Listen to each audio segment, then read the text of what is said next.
Raina menghela napasnya kasar. Jantungnya sakit seperti teremas dengan efek paru-paru yang seolah kehabisan stok oksigen di dalamnya. Tubuh Raina sempat terhuyung ke depan dan menabrak konter resepsionis, terlalu syok dengan apa yang dialaminya barusan. Raina berjongkok di samping pintu hotel. Tangisnya benar-benar pecah dengan kedua telapak tangan menutup penuh wajahnya. Hari ini akhirnya dia tahu, Kenrick tidak pernah benar-benar mencintainya.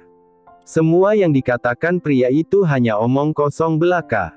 Dan dia yakin, pria itu tidak akan pernah menjadi masa depannya. Sakit.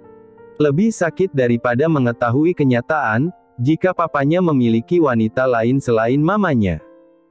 Raina menepuk keras dada kirinya, jantungnya berdegup kencang. Dadanya bergemuruh dengan gabungan rasa pedih yang tak bisa dijelaskan. Kepalanya berdentam dan Raina tidak bisa lagi menahan setiap bulir air mata yang mengalir keluar. Setidaknya ia tidak menangis di hadapan mereka. Ia telah berusaha sekuat tenaga untuk tidak terlihat lemah di hadapan wanita itu, apalagi di hadapan Kenrick. "Wai!" bisiknya pada diri sendiri. Dengan semua pusaran yang meruntuhkan semua pertahanan hatinya. Raina butuh waktu untuk menenangkan diri. Namun, di manakah tempat yang nyaman untuk berpikir? Hotel? Ataukah pergi dari sini? Dengan kasar Raina menyeka air matanya dengan punggung tangan. Tuhan, tolonglah. Harus seperti apa lagi Raina hidup, jika kebahagiaannya selalu terampas darinya secara perlahan? Raina mengulum senyuman getir. Dia segera berdiri dan beranjak melangkah keluar tak tentu arah. Langkahnya tegas tanpa memedulikan sedikit pun tatapan aneh dari para pengunjung hotel yang berpapasan dengannya. Dia hanya ingin pergi. Pergi sejauh mungkin dari sini. "Rain, kamu baik-baik saja?" Tiba-tiba seseorang menepuk punggungnya pelan dengan suara yang syarat akan kekhawatiran. "Ya." Max yang sedari tadi hanya diam karena pertengkaran rumah tangga antara Kenrick dan Raina hanya bisa menunggu. Menunggu saat yang tepat untuk menolong wanita itu. Karena demi Tuhan, bukan karena ia tidak ingin membantu, tapi memang bukan kapasitasnya mencampuri urusan rumah tangga orang lain. Namun begitu melihat Raina berlari sambil menahan tangisnya, membuat pria itu tanpa berpikir panjang langsung menyambar clutch hitam milik wanita itu dari atas meja lalu segera mengejarnya. "Rain!" Tangan kanan Max menepuk-nepuk punggung Raina lembut karena wanita itu terlalu hanyut dengan perasaannya sendiri hingga tidak mempedulikan orang lain. "Rain, are you okay? Apa kamu terluka? Apakah ada yang sakit?" Raina mendonggak. Sejenak wanita itu menelan salivanya lalu buru-buru menghapus air matanya. "Aku baik-baik saja," ucapnya lirih sambil memaksakan senyumnya. "Apa kamu yakin?" Raina kali ini menarik sudut bibir membentuk seulas senyum yang lebih tulus lalu kembali mengangguk pelan, "Ya. Aku baik-baik saja, Max. Kamu mau kemana?" Max mengalihkan pembicaraan karena sepertinya Raina sedang tidak ingin berbagi kesedihan. "Kenapa ada di sini? Kenapa kamu tidak kembali saja ke kamar hotelmu?" Pertanyaan beruntun Max hanya berlalu begitu saja tanpa jawaban. Raina yang biasanya banyak bicara bertransformasi menjadi manusia paling irit bicara sedunia. "Rain, aku antar ke kamar hotel kamu." Raina menggeleng. "Bagaimana kalau kita ke pantai?" Raina hanya mengangguk. Wanita itu hanya diam saja ketika Max menarik tangannya lembut. Penurut, mungkin itu sifat asli Raina. Dia tidak memprotes apapun seperti biasa sepanjang perjalanan mereka menuju ke pantai. Begitu juga dengan Max. Pria itu hanya diam sepanjang perjalanan menikmati angin malam yang membelai lembut tubuhnya. "Kita duduk di sini." Max membimbing Raina duduk di pasir putih yang lembut. Hawa dingin menyapa pori-pori. Dengan sigap Max melepas jas kasual yang ia kenakan dan menyampirkannya ke bahu Raina yang masih bergeming. Bintang-bintang di angkasa terlihat berkilauan, namun Raina masih menunduk menekuri jemarinya yang saling bertaut gugup. Wanita itu tahu, ia harusnya tak boleh menangis. Ia tidak boleh terlihat rapuh di mata Max. Raina tidak ingin terlihat terluka di depan lelaki manapun. Akan tetapi dentaman yang terasa di kepalanya saat ini sangatlah nyata. Ia tidak bisa berbohong dan mengatakan bahwa dirinya baik-baik saja. Sementara ia juga tak jua paham mengapa perseteruan kecil tadi memberi dampak mengerikan bagi tubuh dan jiwanya. Seolah ada sesuatu mencengkeram kesadarannya, menusukkan rasa sakit yang tak berkesudahan. Saat itulah ia merasakan sesuatu menyisip masuk di sela-sela jarinya. Jemari hangat Max menggenggam erat jemarinya. Jika kau tidak kuat menanggungnya sendirian, menyerahlah. Bagi sedikit penderitaanmu padaku, ucapnya lembut. Ada lengkungan tipis nyaris tak terlihat menghias wajahnya. Raina mendonggak, maaf. Max menggeleng, justru aku yang seharusnya meminta maaf padamu. Aku harusnya tidak membiarkan Kenrick memukulmu. Hanya saja. Aku tahu, potong Raina cepat. Seandainya saja Kenrick memiliki sifat yang sama denganmu. Rain. Seandainya saja aku bisa. Aku ingin berpisah dengannya. Max menatap Raina yang balas menggenggam erat jemarinya dengan air mata berlinang di kedua pipinya. Ada rasa menyayat yang menyerang dada, dan mengalir ke tengkuk hingga ia menggigil sedikit. Rain, dengan suara rendah dan penuh wibawa Max memanggil nama wanita yang dicintainya dalam diam itu, aku akan membantumu. Apapun yang kau inginkan aku akan berusaha memenuhinya. Kedua alis Raina mengerut dalam. Ia berusaha mencerna apa yang dikatakan Max. Tapi entah mengapa dua bulir air hangat kembali menetes menyusuri pipinya. Ia memegangi kepala yang berdenyut semakin keras. Raina. Max terhenyak tidak menyangka reaksi Raina justru seperti ini. Terlihat kesakitan. Max segera berdiri dari duduknya. Hatinya mencelos seketika ketika menyadari Raina limbung. Dengan sigap, dia menahan tubuh kecil itu agar tidak menghantam tanah. Raina. Seru Max panik, menepuk-nepuk pipi Raina yang kini berubah pucat. Wanita itu tidak menjawab. Suhu tubuhnya mendingin dengan cepat. Max langsung membopong Raina dan dengan tergesa berlari ke arah jalan raya. Ia menyetop taksi yang lewat di depannya dan dengan cepat pula membaringkan Raina di kursi penumpang.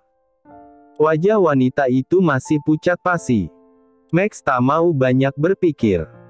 Fokusnya hanya segera menuju ke rumah sakit terdekat agar Raina mendapatkan penanganan secepatnya. Max gelisah.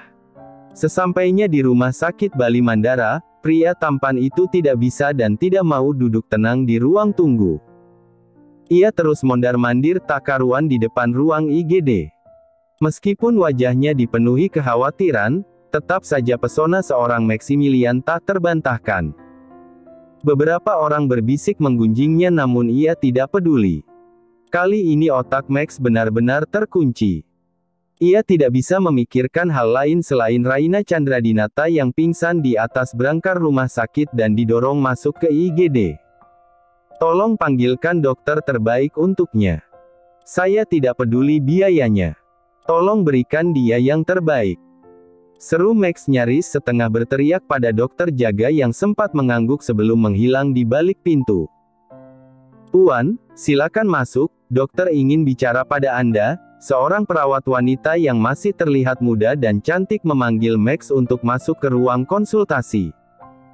Saat memasuki ruangan, Max disambut dengan hangat oleh seorang dokter spesialis berusia parubaya. Sebagian rambutnya yang terlihat memutih telah menjadi bukti dalam pengorbanannya di dunia kedokteran selama ini. Lalu, pria penuh dengan wibawa itu mempersilahkan Max untuk duduk di atas kursi kosong, yang ada di hadapannya. Bagaimana keadaan? Anda suaminya? Dokter itu memotong ucapan Max dengan cepat. Saya. Apa saya bisa bicara dengan suaminya?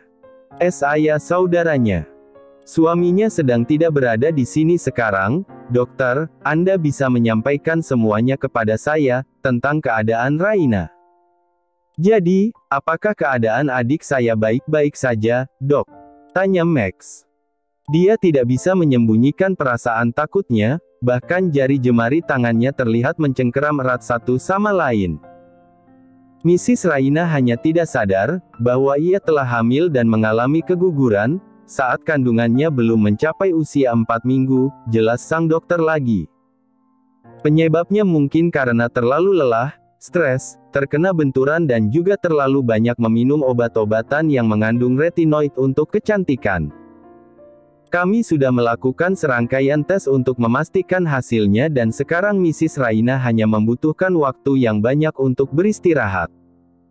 Jadi, tidak ada hal serius yang perlu dikhawatirkan, mengingat keadaan Mrs. Raina saat ini. Bukan hal yang serius kata Anda, dokter. Max merasa kurang puas dengan jawaban yang dokter berikan.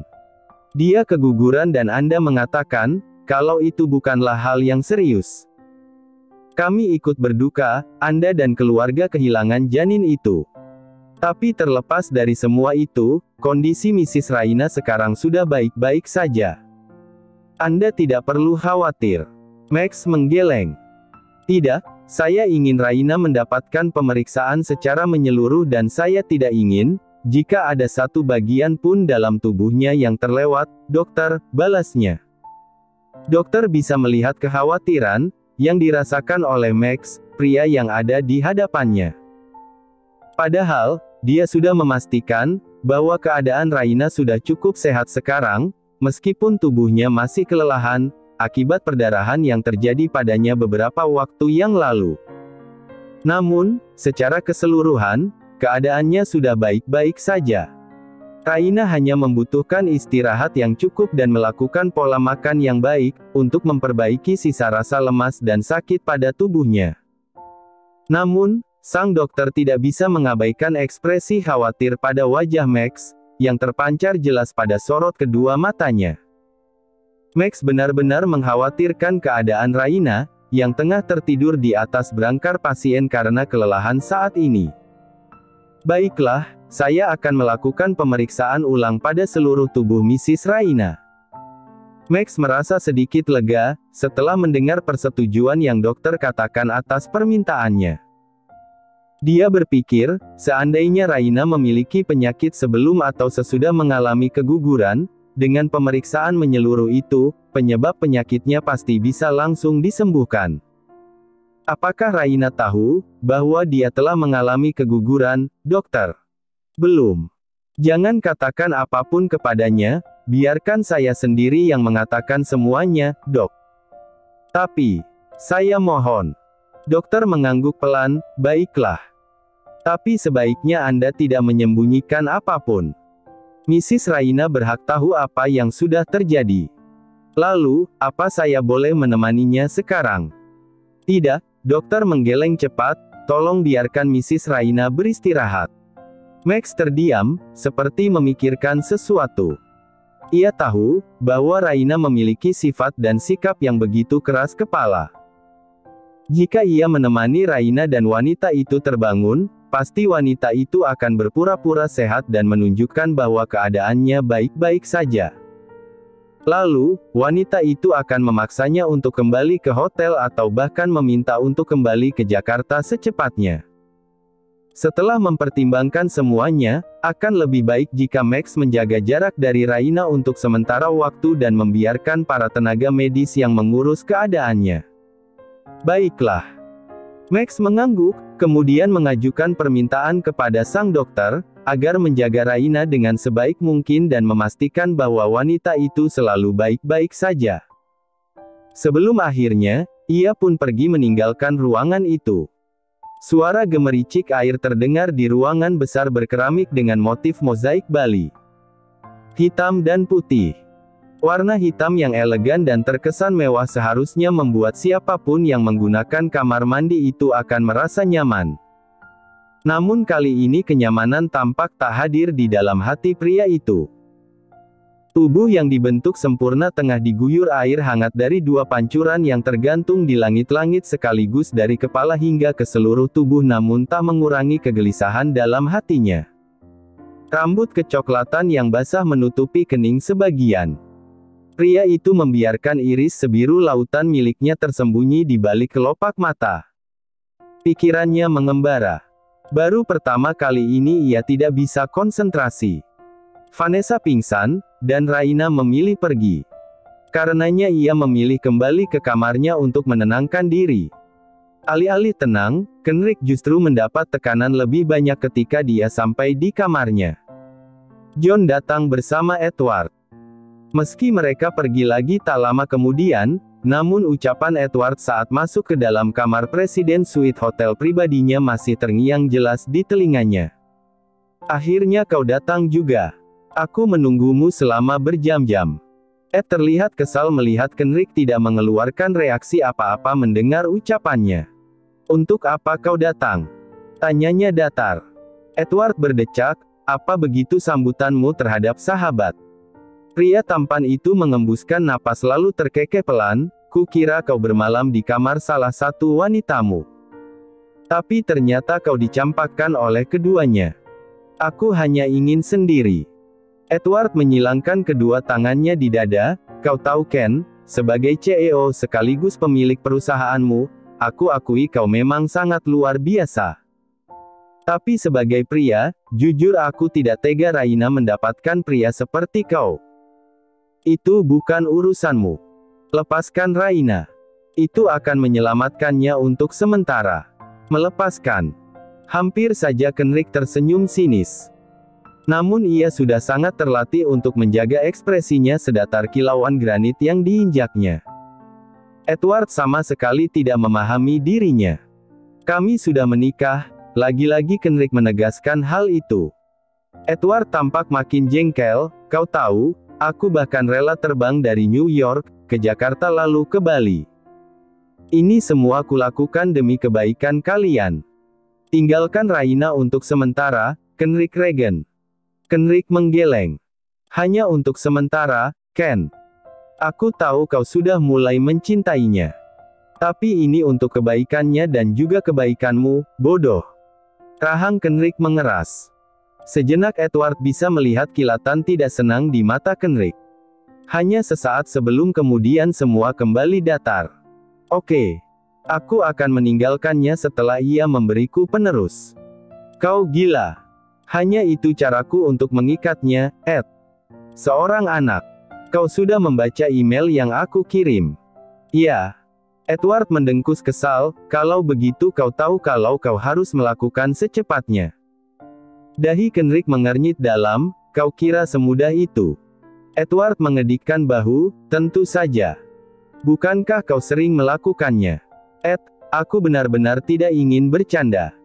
Aku baru saja mengikuti semua saran bodohmu itu. Kenrick menggeram. Dan aku yakin, Raina pasti akan meninggalkan aku. Bukankah itu yang kita inginkan? Raina meninggalkanmu dengan keadaan marah.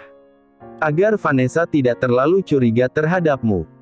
Edward menepuk pundak Kenrick pelan, pastikan semua rencana kita berjalan dengan lancar, Dude. Aku percaya padamu. Kenrick menelan salivanya. Netra sebiru langit itu kembali memperlihatkan keindahannya.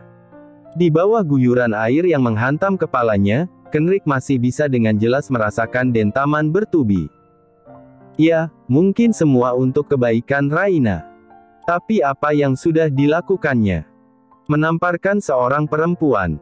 Hanya laki-laki pengecut yang sanggup melakukannya. Dan dialah lelaki pengecut itu. Ah, Kenrick mencengkeram erat kepalanya. Saat pertama kali mereka bertemu, pria itu masih belum menyadari siapa Raina yang sebenarnya. Sebagian dari ingatannya masih hilang. Dan nama belakang Raina tidak lagi sama seperti yang dulu diingatnya. Namun, saat Raina tersenyum, atau dengan berani membela dirinya sendiri, sedikit ia teringat gadis kecil yang selalu membelanya, gadis kecil dengan rambut hitamnya yang halus, dan gadis kecil dengan manik hitam tajam yang sering menghiasi mimpi indahnya. Kenrick memeriksa latar belakang Raina dengan diam-diam seiring berjalannya waktu. Saat itulah semua kecurigaannya terbukti. Kala itu dirinya sungguh bahagia telah menemukan cinta masa kecilnya yang hilang. Sayangnya, kenyataan tak seindah keinginan. Ada Vanessa yang selalu bersamanya selama hampir 24 jam. mengawasinya, dan pasti akan menyingkirkan siapa saja yang berhubungan dengan masa lalunya. Hingga dia terpaksa terus mengikat Raina dengan tindakan paling pengecut yang pernah dilakukannya. Ia masih menjadikan gadis itu seolah pelacur yang dibayar dengan sejumlah uang, dan uang itu untuk pengobatan sang mama yang saat ini Kendrick sembunyikan di Amerika. Nyonya Tony Chandradinata, mungkin bisa menjadi satu-satunya saksi mata perjanjian yang dilakukan oleh Lord Arthur Regan dan kakek dari Raina Chandradinata. Tanpa sadar Kendrick menyandarkan kedua lengan kekarnya ke tembok dan menunduk dalam. Matanya kembali terpejam dan membiarkan aliran hangat menyusuri tengkuknya. Seandainya ingatannya sudah kembali 100%. Seandainya ia tidak sudi meminum obat-obatan sialan itu setiap hari. Atau seandainya ia menyadari lebih cepat. Tentu saat ini senyum Raina hanya untuknya. Sayangnya, Kendrick terlambat. Dan ia tahu, itu kesalahannya sendiri.